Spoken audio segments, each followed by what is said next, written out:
Gde si maček? Pa evo me, brate. Jebem ti, krv slabo se čuje za te. Pa nemam čas. Imam novi bend.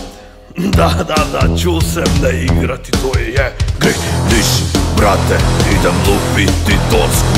Dojdeš gled, ćebuš email, polju je nek obavezne vunčaka. U prvom redu s glavu mahal i sad prijatelj posle svirke da mi poveć. Je li bi nas došla poslušat drugde Zdović? Jer kakne stvari su vam super. Neću ko ostali biti party pupen. Baš znaš da mi je drago. Lijepo mi je čuti da se ljudem dopada jako. Kakvi se najdopale, bili ste vrh. Sam ipak dok te ne bom govoril da ste krš. Da ste pijaci, da vam bend ne valja. Jer ipak sam ja metalec, jer mi je spletena brada. Da niste dobri, direkt nešto reći.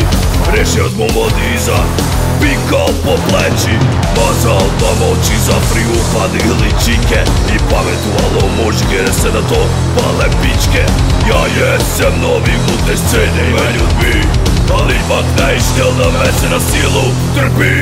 Stojiš ko vrata smarte s free upadom. Trash talk all the way s tvojim friendom glupanom. Upadaš s fanpanom, band dolazi odmah klimaš dvam. Glumiš facu kao pozdravik odavno. Ej jebote dečki, pa kaki kurac age against.